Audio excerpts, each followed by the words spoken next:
Hello, wonderful people. It's been a long time coming. How are you all doing?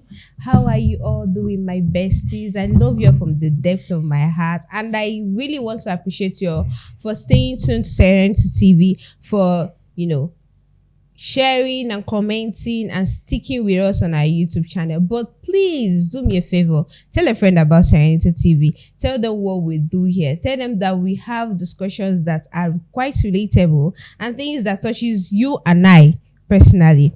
Now, my people, I have a wonderful guest in the studio today. I started following this person not long ago. According to him, it was 4 months ago, and that's quite, should I say, a short period of time to learn about this person. But within the short period of time, I have gotten to, follow this person on the social media platform. I have come to understand what he does, what he stands for. And he is the torchbearer of Stand for Humanity. When you hear the word Stand for Humanity, you know what it's all about. It's all about selflessness, giving without holding back. Someone who is sold out to the society and the betterment of people out there. So people who have no privilege of meeting to the expectations of the society, and people who have nobody to speak with them. Please, people, join me and welcome Mr. Chidebube Okioma. Sir, you're welcome. Thank you. How are you doing? I'm great. I'm fine. I'm fine. It's really a pleasure, like I said earlier, having you here. Thank you very much for coming. The pleasure is mine. Okay. Now, before we deep dive into our conversations, I would love to know who you are better. Apart from what I see on the social media platform, yes, who are you as a person? You have said it now. My name is Chidebube Okioma. Okay. I'm primarily a journalist. All my life, I've done nothing but journalism. Journalism is the bedrock of life, because journalism encompasses every aspect of life, every aspect. Even for you to be born, there's journalism in it. Without your mother talking to your father, you won't be here. Without your father asking your mother for sexual intercourse, you won't be here. Without your father asking for your mother to go to school, you won't be here. Without your teacher teaching you ABCD, you won't be here. So everything about life is about journalism, and I'm proud to find myself in this very noble profession. It's a profession that I've done so much for me, and I have dedicated all my life towards rewarding. So it's a profession I've done for 18 years plus. Oh, nice. And I'm proud to say that the profession has done me well, and I've also done the profession well, because it's a profession that gives you both the legal and moral latitude to do things for the betterment of the society. So that is what journalism entails. It's all about. So when you say, who am I? My name is Chidebube Okioma. I'm from a place called Dumudreya. Here in Imo State. In Agona, in Angana, Autonomous Community, Isialambanu Local Government Area of Imo State, Southeast Nigeria. So I've done journalism. I'm an international, continental, national, and local and village journalist. I've done all phases of journalism. I've worked with established media platforms all over the world. Nice. Yes, Reuters, BBC, Punch, and what have you. So I'm an all-round. I understand journalism. Outside journalism, there's nothing else I can do. So, and I have come to understand there's nothing better than journalism. Yes. So you're a journalist personified. Yes, everything about you is just all about journalism. If there's reincarnation, when I come back to this one, you will still come back as a journalist. I will be a journalist. Wow. This is someone who is proudly wearing his what will I say? His work armor. His full pride. Yes, my journalism logo. Yes, journalism logo. Okay, sir, let's talk about Stand for Humanity. Yes, Stand for Humanity Foundation. Yes, foundation. What gave you the idea? How was this better? You said you are the torchbearer. I love what you said when we started earlier. You said you are the torchbearer, but then you have other people. It's not, say, one man. It's not a one man show. No, it's not. You have people who are into this, but you are the torchbearer. Yes, I am. So now tell us all about this. What's better the idea? How did this come to pass? What made you to say, no, I need to be out there helping people and the rest? Because what you do, I tell you, not many people can do that. You understand? It takes courage. It takes selflessness, understanding what people need, and the rest, even giving from your own pockets. So how did that come about? What happened? Like I said, it's also all about journalism, nothing else. Journalism is the brain behind all this. Because in the course of my practice as a journalist, I got to find out that a lot of people are victims of suppression and intimidation. People are also victims of ignorance. People are also victims of their own negligence. So it's all centered all around journalism, because I'm a thoroughbred journalist. I've done journalism locally, internationally for over 18 years. So in the course of this, I got to find out that people are hugely suppressed. People are hugely intimidated. We live in a society where if you don't have anybody to speak for you, you go down the drain. So it's all about journalism, nothing else. So when I found out the very imperative role journalism play in the fight against injustice, and when I started doing what we call activism-based and investigative journalism, I got to find out that there are limits to things I can do independently. There are limits to things I can do individually. There are limits to things I can do privately. That you need established organization. You need an established arm of the government. You need to be empowered by the letters of our constitution to be able to help people to the letter. That was how Stand for Humanity Foundation came into existence in 2024. But before then, we have done this for over 15 years. But there were limitations because we were doing it on private basis, on individual basis, using our personal contacts and connection to get people out of suppression. But when it became glaring that we need to be empowered by law so that we can sue and be sued, we had to run to the federal government to give us the capacity to be operating in the capacity we are currently operating. Wow. 2024. Yes, 2024 officially. Okay. Incorporated by CSC. CSC. Okay, so you are registered too. Why won't we be registered?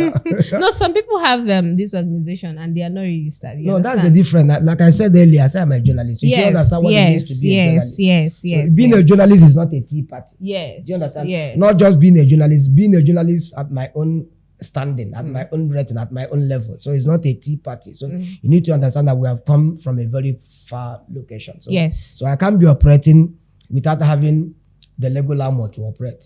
So that's what we are doing. Okay. What we are doing is that we want to make the society better. We want to let people know that people can exist in as much as they are financially or academically handicapped. That you don't have to take your advantage, your societal advantage to suppress the other.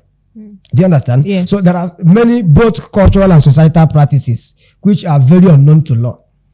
For example, stripping a widow of her inheritance, her right to own what belongs to her husband simply because she's a widow, because her husband is no more. So our foundation focuses on everything that has to do with injustice, suppression, intimidation of all kinds. So that is why, and there are things you can do. You cannot succeed on your own. That is that's true. So I had impediments. I had impediments when I was doing it on individual basis. That was why we had to be incorporated, so that we can sue and be sued and also help people regain what have been deprived of them. Do you understand what we are saying? Yes, I understand what you're saying. So very clear. I understand what you're saying clearly. Now, you said you've been in journalism for over 18 years. Yeah? Yes. So, within that period of time, you had cases like this, but you said there were limitations. Yes, there were limitations. But before we go into the limitations, what are those stories that made you be like, okay, we have to help people? And what is that particular story that's touched into your bone marrow? Be like, no. People are really suffering out there. There is no specific case. I've done hundreds of cases, so there is no specific case. So, like you said, when I walked into this today, I asked you, how long have you been following me? You made mention of a case we did in November, and I said, yes, invariably, I just followed me just for 4 months. You understand? So we have done cases dated as far back as 2010, as far back as 2009, 2009, as far back as 2011, far back as 2012. Do you understand? Yes. We have done cases that have gained international, local, and national attention. Do you understand? Wow. For example, in 2017, we took up an advocacy after there was a Zenith Bank robbery at Wedra Road here in Owerri. Yes, I heard of You that. had it Yeah, in 2017, if I'm not, either Yes, 2016. yes, 2017. Okay, That was Wedra Road, if I'm Yes. not mistaken. Between 2016 or 2017, we did that case where there were brave police officers who came, confronted armed robbers, and they were captured in CCTV footage. Do you understand? So I was the one. By that time, I was with Punch. I was the state correspondent of the Punch newspapers in Imo State. So I did that advocacy. I raised that awareness, and the whole world came to the rescue of the family of one of the brave police officers. And that man left a family of 9 children. Do you understand? All infants. So when I took up that advocacy, and we were able to establish a GoFundMe account for that family. So within 24 hours, we have already received thousands of dollars. And at the end of the day, the family went on with over 55 million as at 2016, 2017. So we also, that advocacy made Zenith Bank to come up and took up their responsibility as regards to that family, and gave the children of the deceased corp, gave them scholarship and compensated the widow of the deceased corp.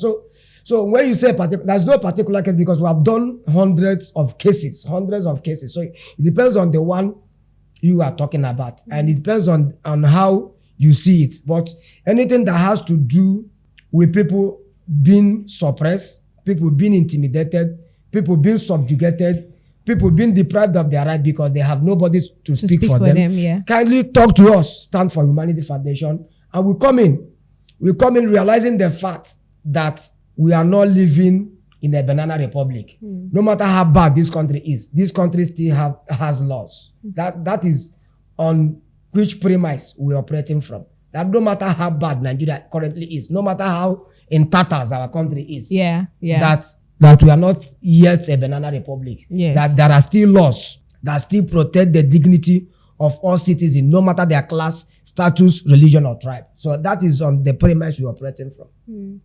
Nice. Are you getting it? Yes, I understand. That is, but we live in a society where people think if I have contact to one influential person, so I can use it to intimidate the other. But at Stand for Humanity Foundation, like you said in your intro, the words Stand for Humanity are self-explanatory. So when you hear the word Stand for Humanity, what it simply means is that we are standing for mankind. We are standing for the subjugated. We are standing for the oppressed. Yeah. We are standing for the have-nots. Do you understand it? Yes, so these are people we are standing for. And there is nothing personally attached to it.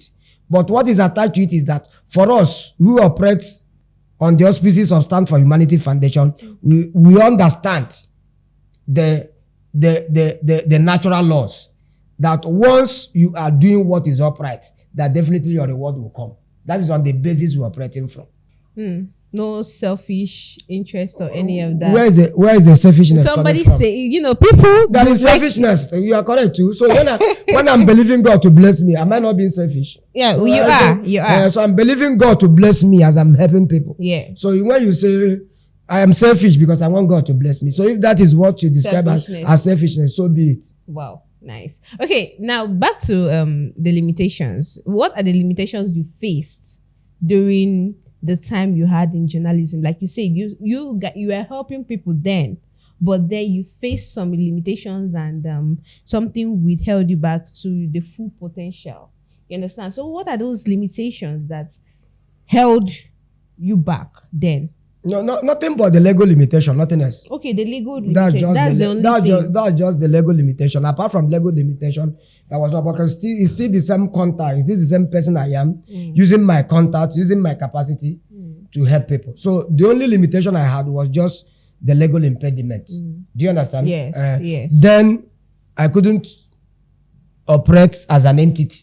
Now we're an entity recognized. We can sue and be sued. Yes. Now we have cases in court where we have sued people for unjustly intimidating and suppressing people. You know, like the one you said you followed us. Yes. You understand? Yes, that made you follow us.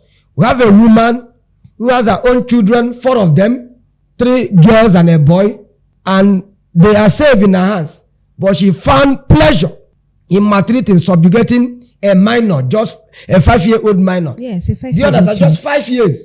5-year-old minor who can barely eat. Have a 5-year-old son at home. I know his limitations. Who can barely feed himself, who cannot even bet himself. And she had the pleasure. She had the pleasure to get these minors' fingers burnt. All in the name of torture. Whatever you call it. No, she said it was discipline. And she couldn't discipline her own offsprings. But she had the temerity to have a minor's 10 fingers.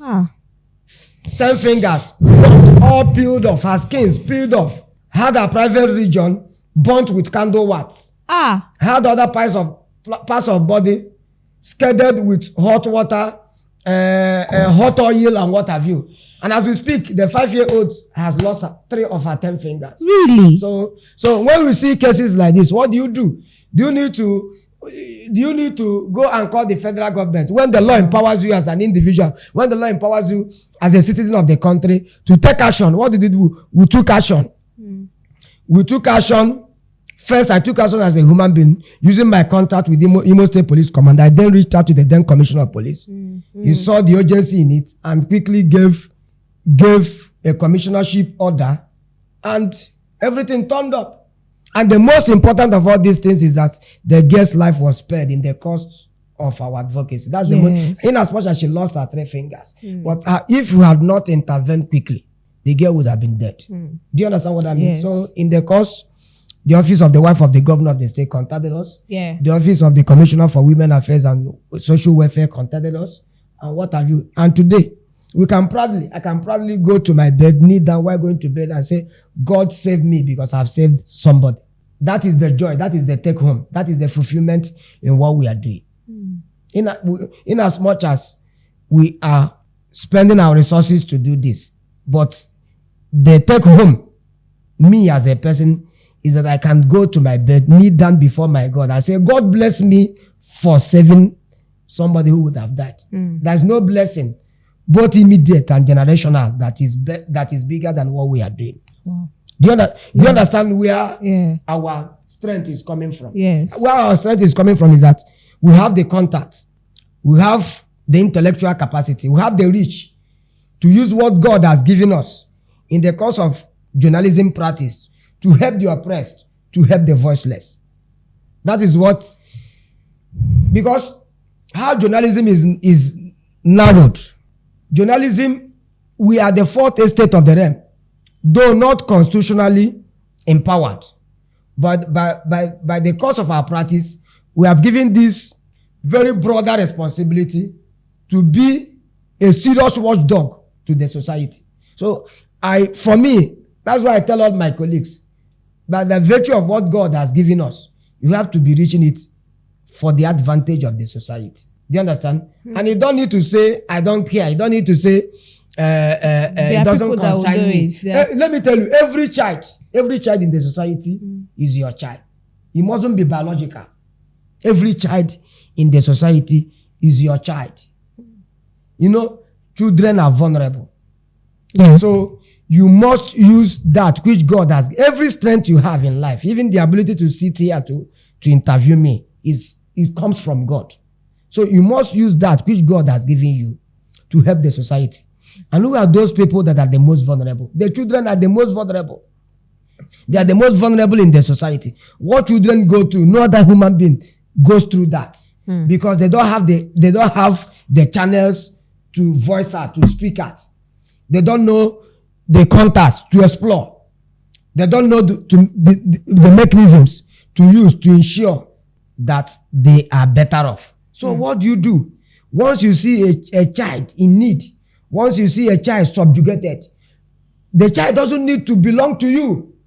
Let me tell you, I have done 1.1 million cases of people not knowing where they come from.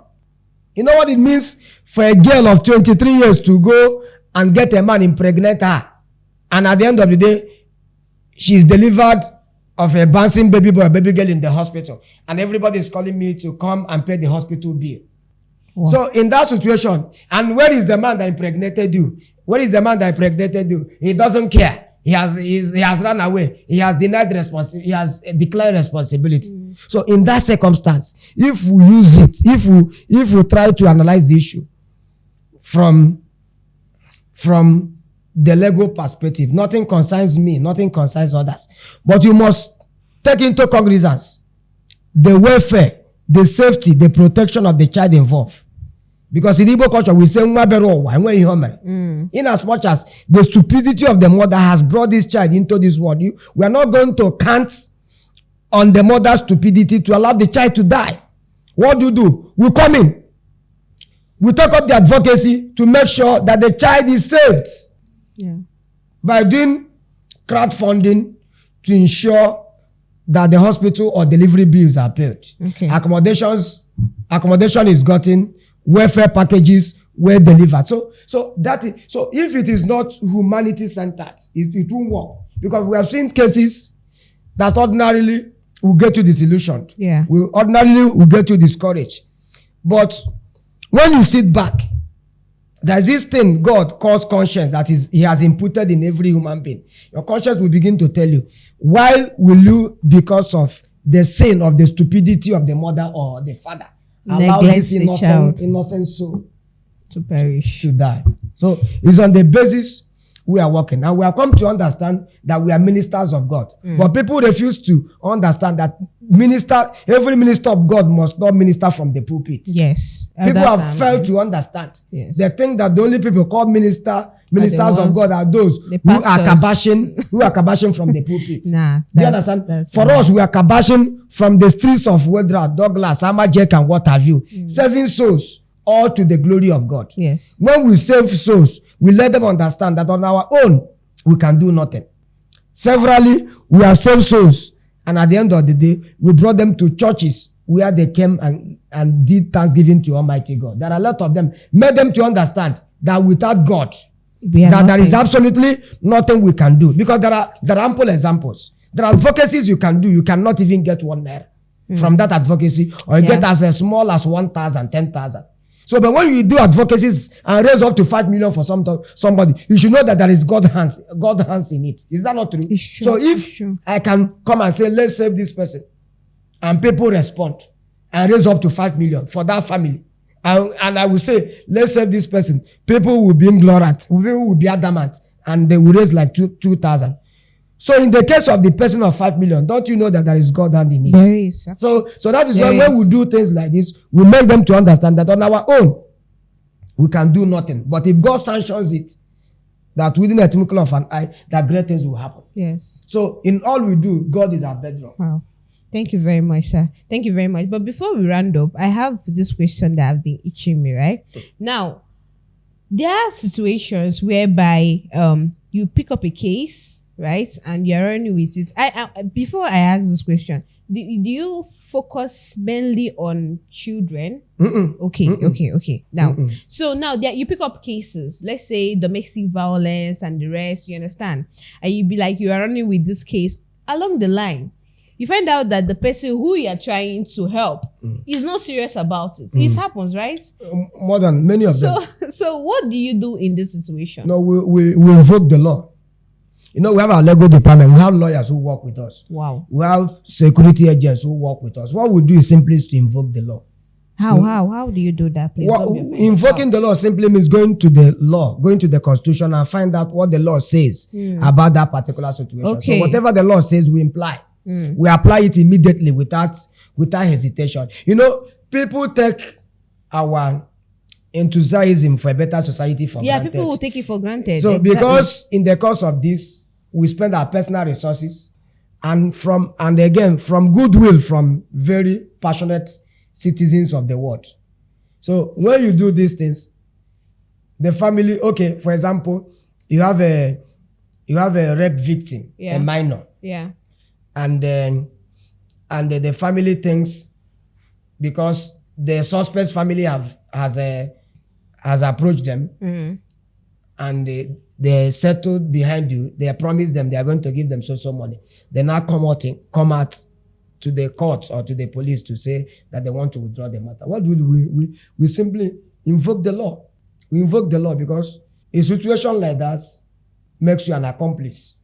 When you are trying to shield somebody who has committed crime, because rape is a very, very capital offense. And most times, it's not even rape, it's about defilement. You know, when pedophiles. You have carnal knowledge of a minor, pedophiles, it is called defilement. Yeah. So it can only be rape when it's an adult from 18 years upwards. So in situations like this, what do we invoke the law? That's why most times when they come to us, when they approach us, we let them to understand that at any point, you try to make mess of the will of justice, we will invoke the law against you. Nice. Do you understand? So that is, and let me tell you, we live in a society where emotions play more than logic and law. Yeah. Cases are brought to us where family members, fathers, defy their children, but the family will be saying, allow it to slide, allow it to do this, allow it to do that, allow it to do God that. Forbid. People who have not spoken, who have refused to speak about cases of defilement and rape are on the increase, are definitely on the increase. And people are very ignorant in this circumstance. We need a lot of education, we need a lot of civilization, we need a lot of enlightenment in this regard, that nobody, as long as you have your facts, that nobody can nail you, nobody can subjugate you for speaking up against acts, all kinds of abuses, be it domestic, be it child abuse, be it defilement, be it rape, and what have you. But people these days prefer to protect what they tag family pride and integrity, as against what has happened to a victim of rape or defilement in this circumstance. Okay. Thank you very much, sir. Now, before we round up, one more question. Do you ever get tired of what you do? And when I mean tired, there are cases that will pile up. Your phone is blowing up. People are calling you on a constant, regular. This case here, this case here, this case here. Do you ever sit back and be like, so do you ever get tired? Do you feel overwhelmed and feel like, please, I need to rest? In as much as cases are piling up, but please, I have my own personal need. I have things that are bothering me. So what do you do in that situation? You are seeing this thing from a very carnal perspective. When you see it from spiritual perspective, you know that your question shouldn't have come up in the first place. When God prepares you, when God commissions you, he prepares you. It's a very simple thing. God cannot commission you without preparing you. I want you to understand, when God commissions you, he prepares you. It's not what we are doing is not carnally programmed. What we are doing is spiritually backed up.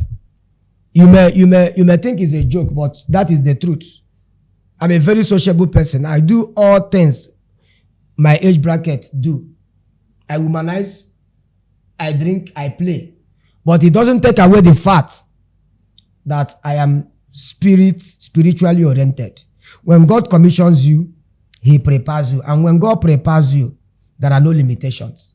Are you getting the fact? So, and in circumstances like this, it will only make me to think deeper on how best we can navigate that process. It's as simple as that. But there are no cases that have overwhelmed us. Every case we have undertaken. And we are not people that take up cases simply because of the social media razzmatazz. What we do in our foundation, in our organization, Stand for Humanity Foundation, is what we call comprehensive advocacy. Comprehensive advocacy. When we take up an issue, we digest the issue. We get the suspect arrested. Okay. We rescue the victim. Okay. We rehabilitate the victim. We prosecute the suspect, and we reintegrate the victim. Wow. So what we do is what we call comprehensive advocacy. We are the only people that do it here in Imo State. Comprehensive. There's no case I've done haphazardly. There's no case we have done and we left it on the road. At every point, we have agencies, we have institutions, We have corporate organizations that we must link up with to ensure that it becomes a comprehensive advocacy. For example, the child of 5 years you talked about. Yeah. When the case was brought to us, I immediately contacted the then Commissioner of Police, who is now a retired AIG Aboki Danjuma. He quickly gave a commissionership order. The child was rescued. The suspect was arrested, all transferred straight to the office of the Commissioner of Police, where we were already waiting. As the child was coming, we were already making contact with the Imo State government for medical attention of the child, making contact with the Imo State Ministry of Justice for the prosecution of the suspect. So immediately the child arrived. Before the child had arrived, we have already secured a free health insurance scheme for the child. Immediately, the child was enrolled into the Imo State free health insurance database. And immediately, we transferred her to Imo State University Medical Center.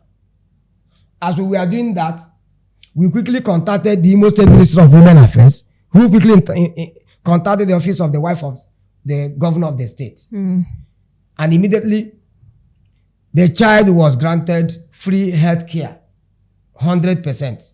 Wow. What issue do we have then? The issue of her welfare, feeding, and what have you. Yeah. So the wife of the governor quickly intervened in that process. So in that circumstance, there was no impediment on our side in terms of the child's rehabilitation, because her Medicare has been taken care of, her feeding has been taken care of. Yeah. So what issue do we have again? The prosecution of the suspect. Yeah, the suspect. So what did we do?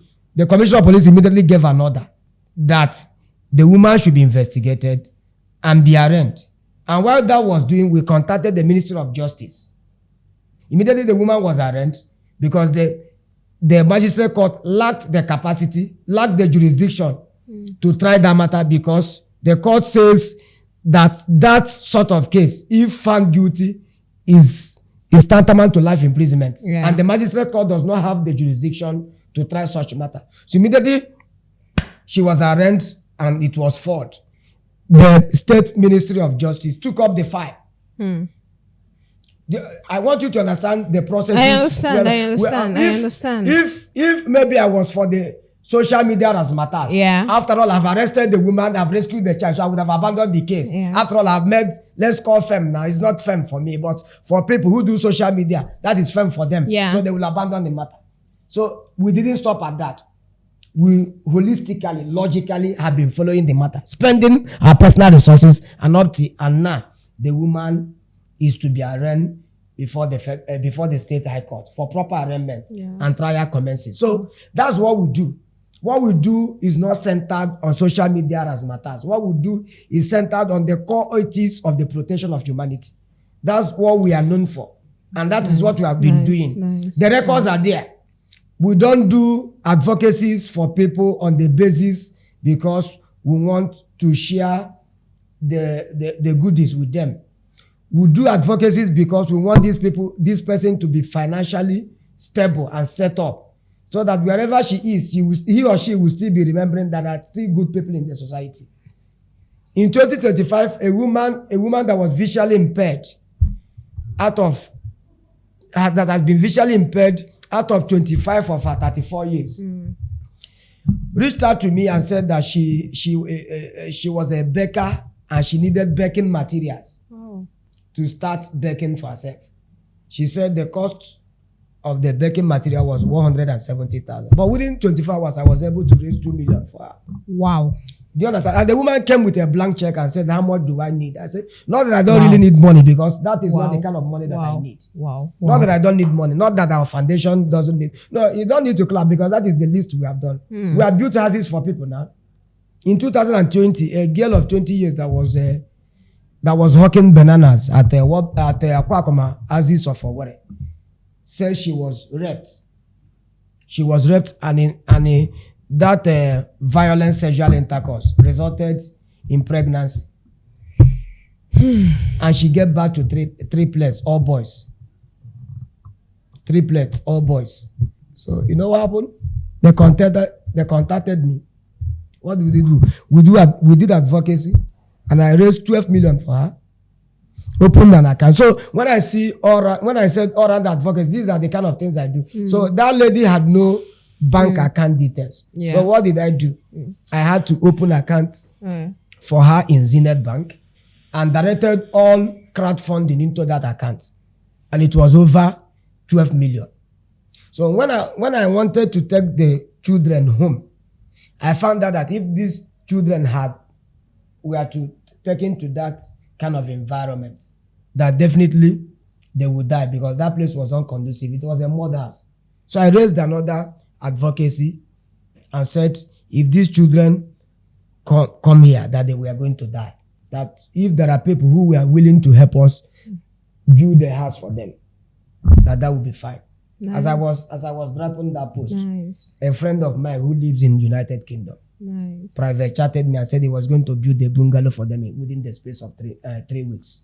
So in 3 weeks, a bungalow was built. What I'm telling you happened in Ubomiri. Ubomiri is in Mbitolu. You are from Mbitolu. Yeah, so I know. You can ask of Ubomiri. I know. It happened in 2020. It happened in 2020. Wow. Do you understand? Yeah. So this thing happened in 2020, and this young man who preferred to remain anonymous till date, he said he doesn't want his name to be mentioned anywhere, built a bungalow for the triplets. So when that house was built, after building, we came there again and said, this house has been built, but there is no single furniture, household equipment, no matter anything in that house. Who can help us with anything so that we can furnish this house, so that when these children come home, they can have where to lay their head. To my surprise, this one will call me from Germany and say, I am bringing television. This one will call me and say, I am bringing air conditioner. This one will say, I'm bringing furniture. This one will say, I'm bringing all the kitchen utensils. Before you know it, the whole house was properly set up. And they did the commissioning. The House of Rep member, Nwawoba, who was then representing them, was there. The local government chairman was there. The then deputy speaker of the Imo State House of Assembly, who was representing Bitol, all of them were there. And we were able to raise substantial amount of the money for the family. What they call Omada of the community who live in the United States brought 7 million, dug a borehole for them, built a small shop for them, and established it with a sum of 3. So these are the kind of packages we do over the years. And when we do these things, we will ask you, is there any agreement for compensation? Is there any agreement that you are going? Because what we do is rare. That's why most time people accuse us of fraud. Because what we do is rare.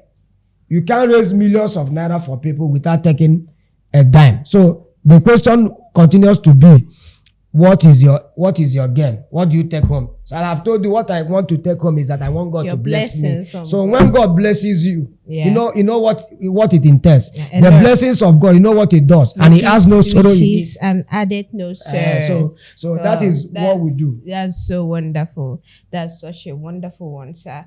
I really appreciate what you do for humanity. Like you said, your reward is in heaven. My reward is not in heaven, no. My reward is here. And also here. It comes from God. All right, it comes from God. My reward comes from God, and it has been coming. All right. I've not been. How I am now is not how I was last year. So I've been growing. Yeah, that's God is also blessing me. Thank you very much, sir. It's such an honor to have you here. All my people here at Serenity TV, it's been a wonderful time. Please love your neighbor and give to humanity too. If you can follow their page on Facebook, Stand for Humanity Foundation, and you see what they do there. It's not all about, like he said, it's not a show for just social media. It's something that him and his crew has poured their life into. So do well to also, show love and show your support by, putting in 1 or 2 there. And God Almighty will bless you. I am your host, Goodness Chisum, and this is Serenity TV. So we'll see you next time. Please do have a wonderful day, and I love you all. Bye.